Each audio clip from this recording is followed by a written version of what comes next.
Imagine a royal brother and sister crowned under the burning Andean sun, praised as living gods. Then picture them choosing which of their own perfect children will be drugged, carried up a glacier, and sealed alive under rock and ice. Why would any dynasty murder its future on purpose? Tonight we peel back the gold leaf legends of the Inca Imperium to expose a blood-bound theology so warped it demanded both incest and infanticide. In the beginning there were two children of the sun. Manco Capac and Mama Oclo, brother and sister, emerged from the sacred waters of Lake Titicaca with golden staffs in their hands and divine fire in their veins. According to Inca legend, their father Inti had sent them to civilize the world, and their first act of divine rule was to become husband and wife. This wasn't scandal. It was scripture. Their union of pure royal blood became the sacred template that would define the Inca dynasty for centuries. The logic was elegantly twisted. If the royal siblings were children of the sun god himself, then mixing their blood with outsiders would dilute their divine essence. Only by marrying within the family could they preserve the concentrated ikma, the sacred life force that legitimized their rule over millions. This wasn't mere preference. It was cosmic necessity. The empire's stability depended on maintaining the purity of the royal bloodline, and purity meant keeping the divine spark undiluted by common blood. Pachacuti, the empire's greatest builder, married his sister Mama Anahuac and produced heirs whose very existence proved the god's favor. His successor, Tupac Inca Yupanqui, followed the same pattern, wedding his sister to ensure the divine bloodline remained untainted. But it was Huayna Capac who perfected this sacred arithmetic, marrying not just one sister, but maintaining a careful genealogy of relationships that reads like a genetic nightmare. Uncle married niece, brother wed sister, and the royal family tree became a tightly wound spiral of interconnected bloodlines. The court genealogies tell a chilling story. Generation after generation of Inca nobles practiced systematic inbreeding, creating a ruling class that grew increasingly fragile even as they proclaimed their divine perfection. Children born with deformities were quietly eliminated, while those who appeared healthy were celebrated as living proof of the god's blessing. The irony was devastating. The very system designed to preserve divine purity was slowly poisoning the imperial bloodline from within. But the cruelest twist was yet to come. These perfect children, born of sacred incest and raised as embodiments of divine will, were simultaneously the dynasty's greatest treasures and its most expendable assets. Their very perfection made them ideal offerings to the mountain gods. The same pure blood that legitimized their parents' rule also marked them for sacrifice. In the twisted theology of the Inca Empire, the gods demanded the best, and the best were always the children, whose flawless features and untainted bloodlines made them worthy of the ultimate honor, death. The Inca Empire ran on precision, and death was no exception. Across the realm, royal administrators maintained detailed quipu records, intricate systems of knotted cords that functioned as both census and death warrant. Each knot represented a birth, each color a bloodline, each twist a step closer to the sacrificial altar. These weren't mere accounting tools. They were sacred ledgers that tracked the empire's most precious commodity. Perfect children destined for the gods. The criteria for selection read like a grotesque beauty pageant.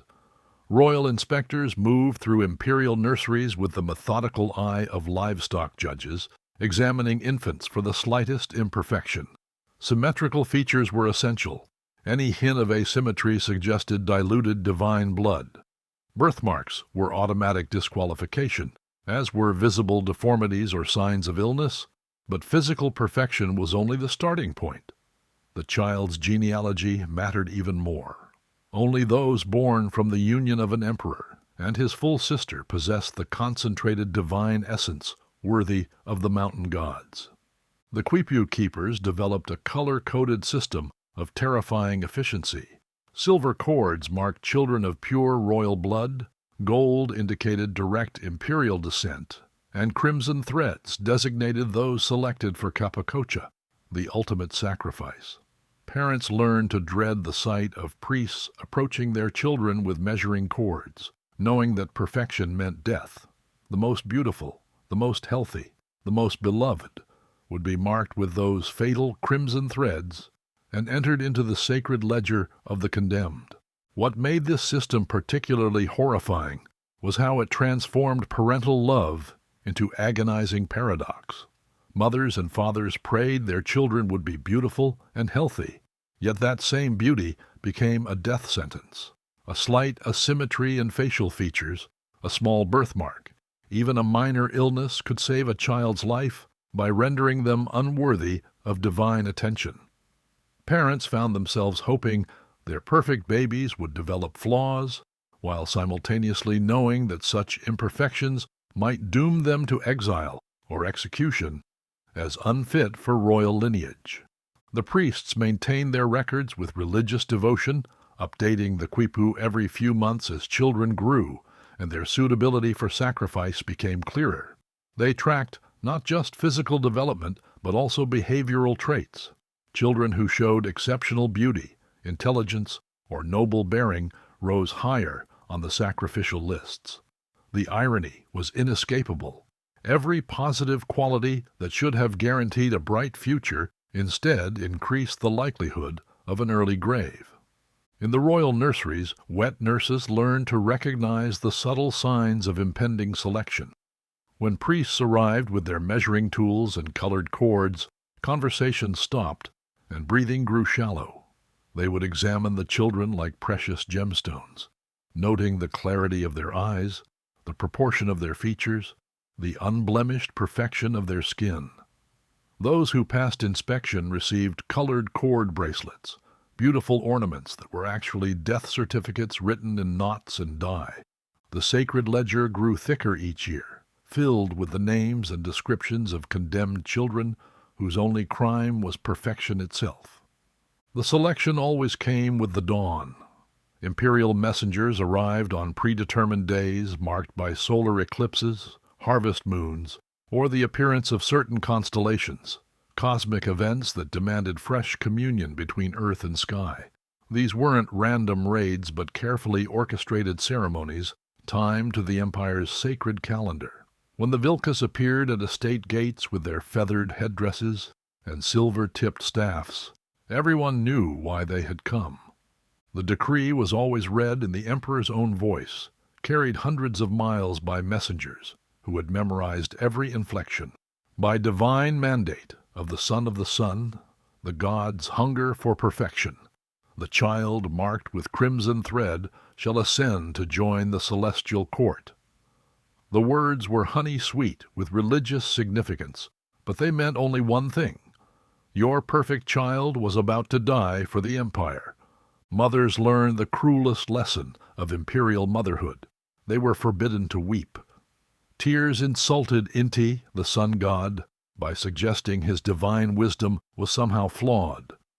To cry meant questioning why the gods would choose your child, and such blasphemy could doom entire families to execution. So they stood with faces carved from stone, watching as strangers lifted their babies from cradles and placed them in ceremonial carriers. The silence was more heartbreaking than any scream could have been. But these selections served calculated political purposes beyond religious theater. Newly conquered provinces received the ultimate proof of imperial dominance when Inca royalty was sacrificed on their sacred mountains. The message was unmistakable. If the emperor was willing to offer his own perfect bloodline to secure divine favor for your lands, resistance became not just futile, but sacrilegious. Terror transformed into gratitude as local chiefs realized they were witnessing the ultimate imperial gift. The timing of selections often coincided with rebellions or natural disasters that threatened imperial stability. When earthquakes shattered cities or droughts withered crops, the priests consulted their astronomical charts and declared that the gods required immediate appeasement. Within days, royal children would be selected from across the empire. their sacrifice designed to restore cosmic balance and demonstrate that even the divine emperor submitted to higher celestial authority. Regional governors learned to anticipate these demands, maintaining their own lists of suitable candidates from local noble families mixed with imperial blood. When the call came from Cusco, they could respond immediately with children who met the exacting standards. Speed was essential. Delayed sacrifice might anger the gods further and bring even worse calamities upon the empire. The children selected often came from provincial estates where royal sons had married local nobility, creating hybrid bloodlines that satisfied the sacrifice requirements while keeping the core imperial family intact. These distant cousins possessed enough royal blood to please the gods, but were expendable enough that their loss wouldn't destabilize succession politics in the capital. As the selected children were prepared for their final journey, parents faced a terrible choice: resist and doom their entire family line, or cooperate and be remembered as faithful servants of the empire who gave their greatest treasure for the common good. Most chose cooperation, trading their child's life for their family's survival and their own place in imperial history as parents whose sacrifice helped maintain the cosmic order that kept the world from chaos. The procession began before sunrise, when the first light touched the golden walls of Cusco and transformed the imperial capital into a city of living fire. The chosen child rode in a litter carved from sacred wood and adorned with the finest textiles the empire could produce. Vicuña wool, softer than silk, feathers from birds that lived only in the highest cloud forests, and gold thread that caught the early light like captured sunbeams. Their tiny feet were shod in silver sandals that would never wear out, for the journey ahead had only one destination.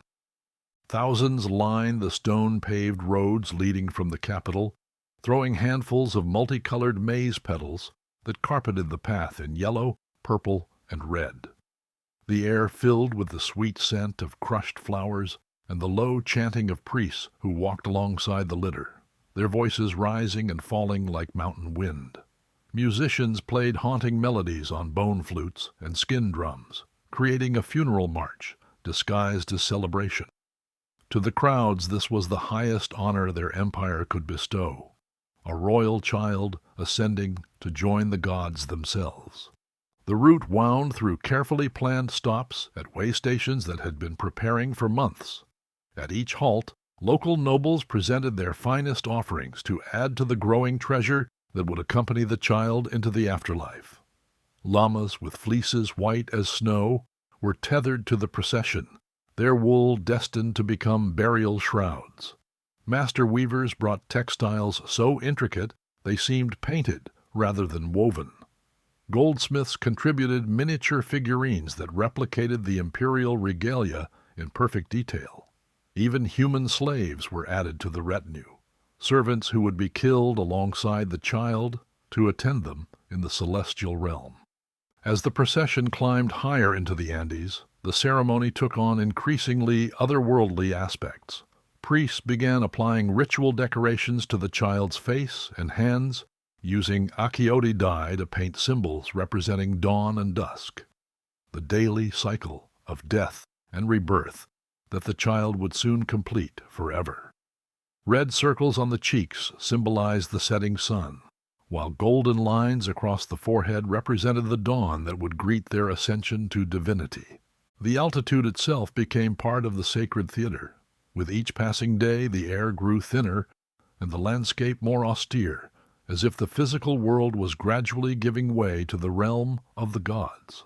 Oxygen deprivation began affecting everyone in the procession, creating a dreamlike state that priests interpreted as growing proximity to the divine.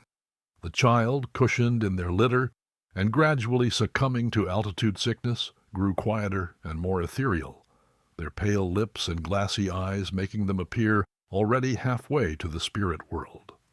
Villages along the route had been preparing for generations to witness this ultimate expression of imperial power. When the procession passed through, work stopped entirely. Children who would never leave their mountain hamlets saw firsthand the wealth and ceremony of the empire that ruled their lives from distant Cusco. The spectacle served as both religious observance and political demonstration, proof that the Inca possessed power over life and death itself, that they could transform a child's murder into the most sacred act imaginable. The final approach to the mountain began in absolute silence, except for the whisper of wind through llama wool and the soft padding of sandaled feet on ancient stone paths. Here, geography itself became sermon. Each step climbed toward heaven, while simultaneously descending toward death. The physical journey mirroring the spiritual transformation about to take place on the sacred summit, where gods waited to receive their perfect offering. The final ritual began with liquid gold, poured from ceremonial vessels into cups that had never touched common lips. Chicha, the sacred maize beer, had been fermenting for months in buried clay jars, its potency concentrated by the addition of molly berries that grew only on the highest slopes. The priests mixed this brew with calculated precision, creating a cocktail designed to ease the transition from life to divine service. The child drank willingly, their small hands guided by gentle priests who whispered promises of eternal glory in the realm of the sun. The first effects came quickly.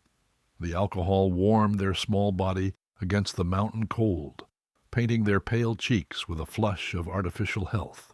But this was only the beginning. Between their gums, priests carefully placed wads of coca leaves, the sacred plant that connected earth to sky, that made the impossible distances of the empire seem traversable. The child's eyes grew bright and unfocused as the cocaine-rich leaves released their payload, creating a euphoric detachment from the growing cold and the thinning air. The final ingredient was the most crucial: vilca seeds ground into fine powder and mixed with llama fat to create a paste that was rubbed onto the child's gums and the inside of their mouth.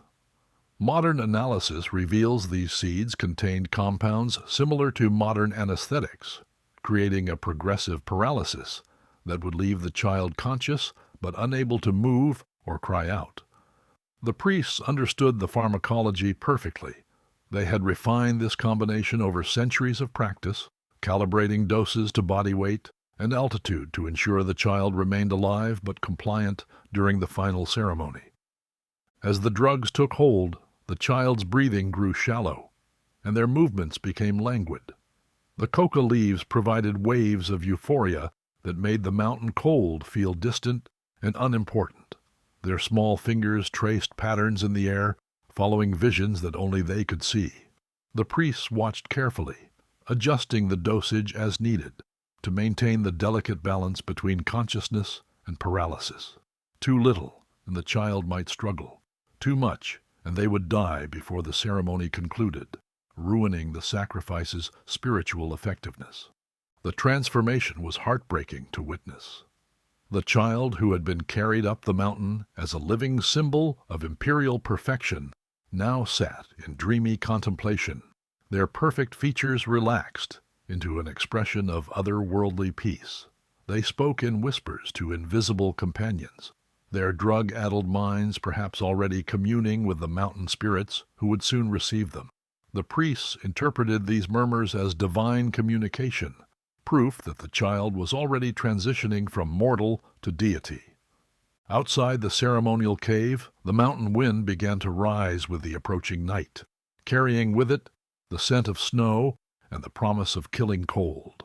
The child seemed unaware of the temperature drop, their drug-induced euphoria creating a protective bubble against the harsh reality of their situation.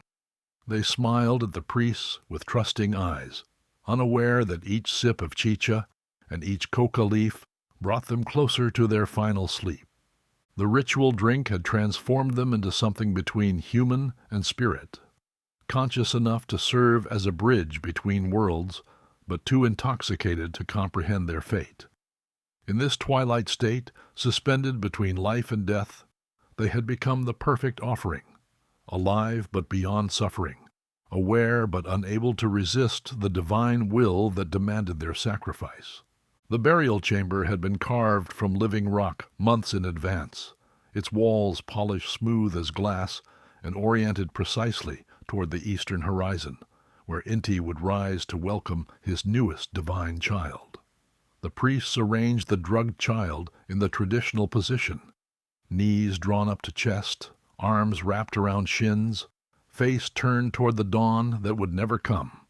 In this fetal pose, they would spend eternity as they had begun life, curled and waiting in the darkness. The child's breathing had slowed to barely perceptible whispers, their chest rising and falling in rhythm with the mountain wind. The Vilca seeds had done their work perfectly. They remained conscious but utterly still, their glassy eyes reflecting the flickering torchlight as priests made final preparations around them. They seemed to be watching from somewhere far away, their drug-addled mind perhaps already exploring the celestial realm they were about to join permanently. Around the seated figure, priests arranged offerings in perfect concentric circles that expanded outward, like ripples in a cosmic pond. The innermost ring held miniature gold llamas, each no larger than a child's thumb, but crafted with such precision that every fleece strand was individually detailed. These golden animals would carry the child's spirit across the sky plains of the afterlife, serving as divine transportation in a realm where earthly rules no longer applied. The second circle contained shell bracelets carved from spondylus, brought from the distant Pacific coast, their orange and pink hues representing the colors of sunrise and sunset, the daily cycle the child would now oversee from their mountain throne. Priests placed each bracelet with reverential care, knowing that these ornaments would never tarnish or fade, eternal jewelry for an eternal servant of the gods. The outer rings held textiles that represented the pinnacle of Inca craftsmanship, vicuña wool, dyed in colors that had no names, geometric patterns that told stories of creation and destruction, and threads so fine they seemed spun from light itself. Crimson cloth, the color of royal blood and divine sacrifice, predominated in the textile offerings, wrapping the burial chamber in the symbolic color of life given willingly to the gods. As the final offerings were positioned, the priests began their last prayers, ancient Quechua words that had been spoken over countless royal sacrifices, invoking Inti's protection for the child's spirit and requesting continued favor for the empire below. Their voices echoed strangely in the stone chamber, seeming to come from everywhere and nowhere at once, as if the mountain itself was joining their sacred chorus. The ceiling began in absolute silence. Heavy stone slabs, quarried from the same sacred mountain and blessed by generations of priests, were fitted over the chamber opening with mathematical precision. Each piece interlocked perfectly with its neighbors, creating a barrier that would withstand centuries of wind, snow, and time itself. As the final slab slid into place, the last sliver of torchlight disappeared, leaving the child in darkness so complete it seemed solid. Outside, snow began to fall in thick, lazy flakes that would soon cover the burial site with nature's own seal. The mountain wind died to nothing, creating a hush so absolute that even the distant drums of imperial ceremonies on far plateaus seemed muffled and unreal. In this crystalline silence, the empire's most perfect child settled into their eternal vigil, alone with the gods who had demanded their life as the price of cosmic order. The arithmetic of empire was written in empty cradles and silent nurseries. Spanish chroniclers like Pedro Cieza de Leon, writing in the decades after conquest, documented a holocaust of innocence that defied comprehension. During Pachacuti's reign alone, hundreds of royal children vanished into the mountains, their perfect bodies transformed into frozen offerings to gods who seemed to hunger endlessly for imperial blood. The numbers grew with each emperor's ambition. Tupac Inca Yupanqui sacrificed entire generations of noble children to secure divine favor for his conquests, while Huayna Capac's religious fervor consumed so many royal heirs that court genealogies began to resemble graveyards more than family trees. This demographic catastrophe hollowed out the empire's core just as it reached its greatest territorial extent. The obsessive pursuit of bloodline purity, combined with the systematic murder of the most genetically suitable heirs, created a royal family that grew progressively smaller and weaker with each generation. By the early 16th century, legitimate succession had become a deadly lottery played with an ever-shrinking deck of viable candidates. The few surviving princes, products of generations of inbreeding and traumatized by childhoods, spent watching siblings disappear into the mountains, proved catastrophically unfit to rule a continental empire.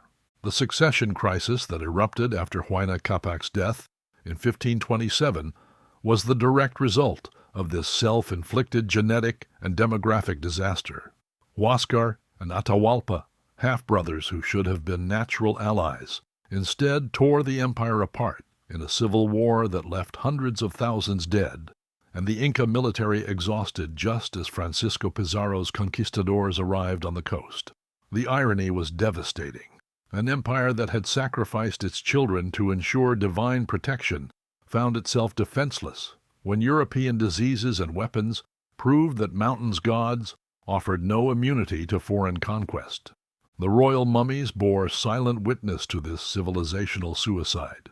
Preserved in their sacred caves and temples, generations of Inca rulers sat in eternal judgment of their descendants' choices. These desiccated emperors, their skin turned to leather and their eyes collapsed into hollow sockets, presided over a dynasty that had consumed its own future in pursuit of divine favor.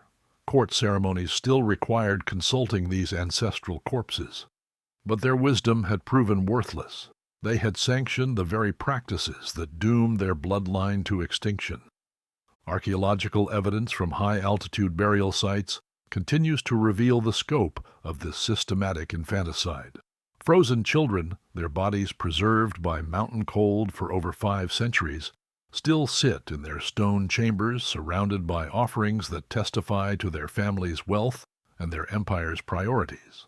These mummified victims, some no older than 5 or 6, represent the ultimate expression of imperial arrogance, a civilization so convinced of its divine mandate that it murdered its own children to maintain cosmic order. The Inca Empire's collapse cannot be blamed solely on Spanish conquest. The rot had already set in, eating away at the dynasty's foundations through generations of systematic inbreeding and ritual murder. The same sacred logic that elevated incestuous unions to religious sacrament also demanded that the products of those unions be fed to the mountain gods. The empire that proclaimed itself eternal had actually been committing suicide for centuries, one perfect child at a time. In the end, the frozen children won. Their bodies, preserved in ice and stone, outlasted the empire that killed them, the gods who demanded their deaths, and the priests who sealed their tombs. They remain as eternal witnesses to the price of absolute power, a reminder that even the mightiest civilizations can be destroyed by the very beliefs they hold most sacred.